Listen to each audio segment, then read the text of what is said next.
sure you've heard of them. They call themselves the Jesus Seminar, but they don't represent Jesus very well. In fact, after several years in existence, we still don't think they have a good case. Welcome to Reasonable Faith, Conversations with Dr. William Lane Craig. I'm Kevin Harris, and today we'll discuss a debate Dr. Craig had with a member of the Jesus Seminar on the resurrection of Christ. And let me take a moment to thank you for listening to our podcast.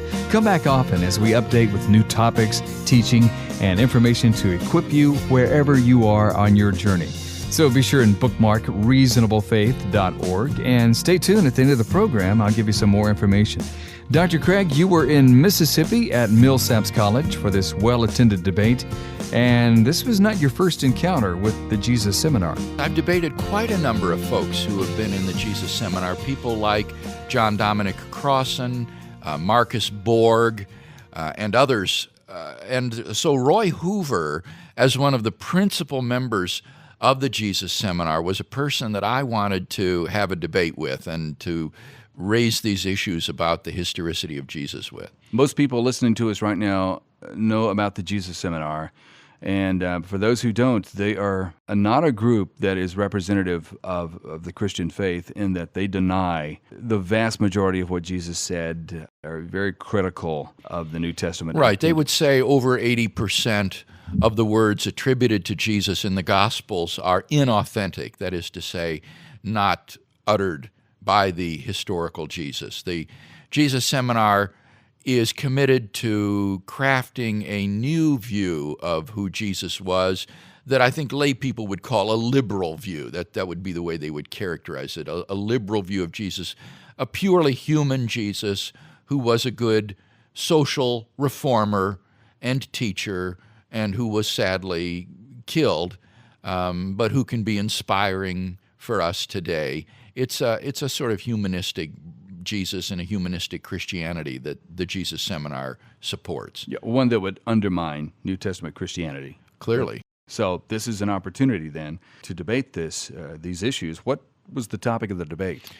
I don't remember the exact wording of the topic, but it was on the historicity of Jesus' resurrection. Hoover is the man who co-edited the infamous 5 Gospels, which included the Gospel of Thomas. And so did the Gospel of Thomas tend to come up? No, actually it didn't come up much, but that was one reason I wanted to debate Hoover. He was instrumental in this very influential edition of the 5 Gospels, as they called it, that Hoover and Robert Funk, the co-founder of the Jesus Seminar, edited.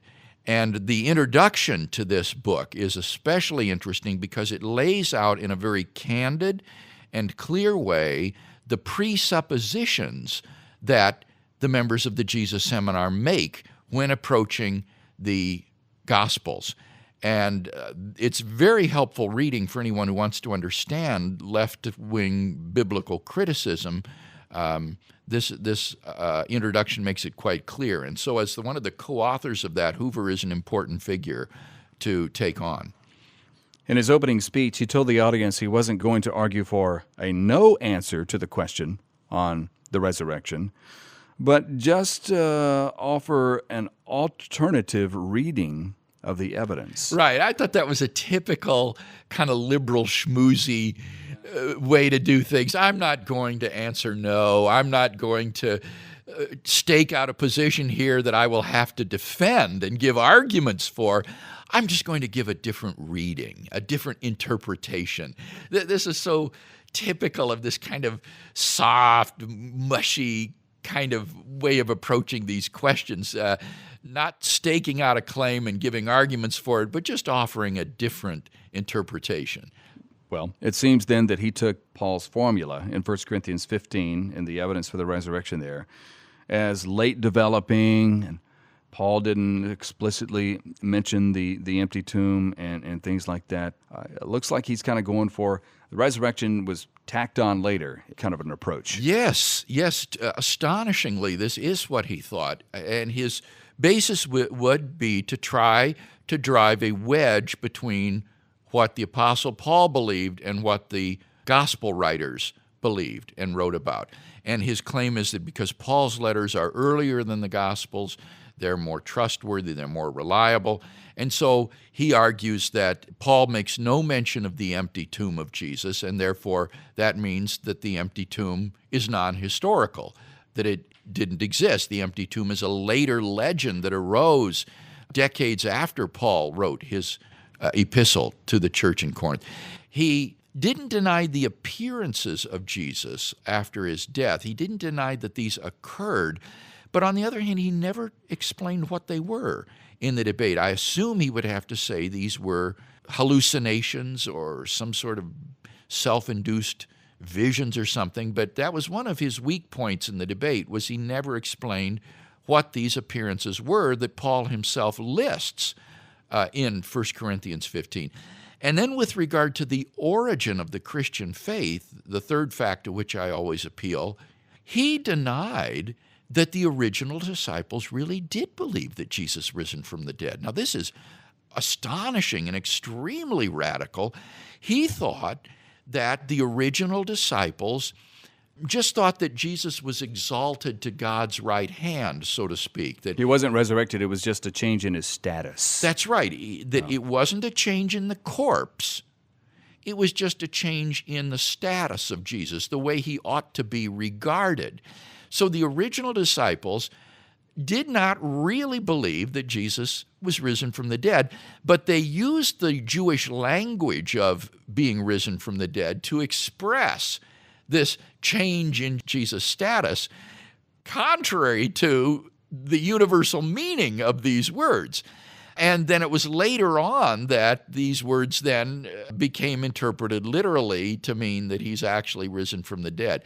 That was really a stretch for which he gave no argument, but again, he was just wanting to give a different reading. The Jesus Seminar is really defunct now. I don't think they're still organized. Well, I do think they continue to hold meetings. I'm on their mailing list. Oh, okay. And I get notifications from time to time that they're having a meeting in a church. What they seem to be doing is holding little seminars in liberal churches around the country. So they'll come and visit the First United Methodist Church in some town, and they'll give a little seminar in that, propounding their views of Jesus. But they're not making the big splash that they did initially. Yeah, that's what I'm asking. Are they still influential? I'm sure their work. Well, they never were influential in the academy, but even on the popular level now, I think you're right, they're a phenomenon whose day is past. Yeah. This debate then really gave students an opportunity to hear what the biblical evidence is and how to assess the biblical evidence. When he went to 1 Corinthians 15 and talked about the resurrection being later and late and so forth, that's going to neglect other early testimony like in Mark and the gospel sources that are early as well. Right. I pointed out that Mark had sources that he used in writing his gospel, and these sources go back just as early as the sources that Paul relied upon in 1 Corinthians 15, the passion story of Jesus, which probably ended with the burial and empty tomb account. I also pointed out that from Paul's not mentioning the empty tomb in 1 Corinthians 15, 3-5, you cannot infer that therefore there was no empty tomb. It wouldn't fit into the formula that Paul gives. Paul gives a 4-line formula, and the subject of each line is Christ. Christ died, was buried, rose, and appeared. And the empty tomb is not something that Christ did, so it wouldn't fit in there. What Paul does say is that he was buried and he was raised on the third day. And no first century Jew reading those lines would wonder, but was his body still in the grave? Any first century Jew reading those lines, he was buried and he was raised on the third day, would automatically understand that the tomb was left empty. So although Paul doesn't say that the tomb was empty, he certainly implies it, and as a Pharisee who had a very physical understanding of the resurrection would have believed it. So I think that his argument from silence that he tries to use from Paul is just completely spurious, as well as the fact that we have other very early sources, 5 or so of them, that mention the empty tomb. And First Corinthians is an early account as well. Yes, it is. Extremely early, and that makes it difficult to explain away the appearances, for example. You've got to deal with them, and he never did give us an account of what he thought these appearances were. Lean toward visions, perhaps? Well, we'd have to. It seems to me that once you deny that these were veridical experiences of the risen Jesus, you have to say they were psychological and can be explained in some way as a result of mental projection or some sort of hallucination. I suppose theoretically you could say they were just lies. That's what the old conspiracy theorists said, but nobody believes that anymore. It's evident when you read the pages of the New Testament that these people really believed this and were ready to die for it. And therefore, you've got to explain it away psychologically if you deny that these were real appearances of Christ. Help us understand again what's going on in 1 Corinthians 15 as far as the fact that there is a creed there that Paul is relating that was handed on to him. And it's kind of got that rhythm to it. Very much so. Distinctive of a creed? Well, I don't know if I would call it a creed, but certainly an oral tradition that he is handing on. And he says as much. He says at the beginning of 1 Corinthians 15, "For I delivered to you what I also received." And those are the standard rabbinical terms for the passing on of sacred tradition. So he himself says, these are the traditions that I passed on to you, that I received and have taught you. And then, as you say, this rhythm begins. Christ died for our sins in accordance with the Scriptures. He was buried. He was raised on the third day in accordance with the Scriptures. And he appeared to Cephas, then to the 12. Each line begins in Greek with the words "and that," or Christ, and then after that, "and that, and that, and that," marking out each one of the lines as having equal weight and importance. And it's grammatically unnecessary to say "and that, and that, and that." Yes, and in English, in fact, most translations leave those words out, though they are there in Greek. But it's as if he were saying first, second, third, fourth. He's listing them, the lines of this formula that he delivers. And this formula is filled with non-Pauline characteristics, that is to say, stylistic traits that are not characteristic of Paul's writing elsewhere, and has Aramaic qualities to it, in fact. This suggests that this is, in fact, an early tradition that Paul received, just as he says, that goes right back to the earliest church in Jerusalem. And then Paul adds his own name at the end of that. At the end, he says, "Last of all, as to one untimely born, Christ appeared also to me." And that undoubtedly is, as you say, a comment added by Paul to the traditions that he's received.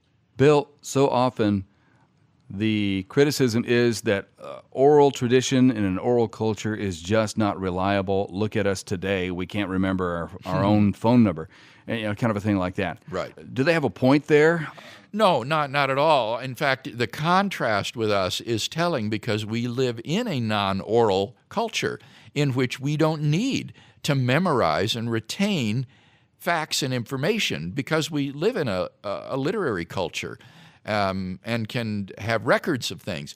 But in an oral culture, like the first century in Israel, the ability to memorize and faithfully pass on large tracts of sacred tradition was a highly prized and highly developed skill that was taught to children. They had to. Well, I mean, yes, they did. Yeah.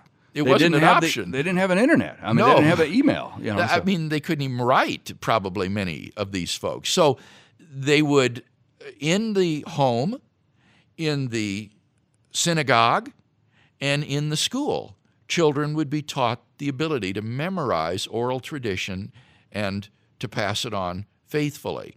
And so this gives us really actually great confidence when we come into contact with oral traditions about Jesus that are not the words of the evangelists themselves or of Paul himself, but represent the oral traditions that they have received, that we're in contact with very ancient material that goes right back to the first years after Jesus and those who heard him.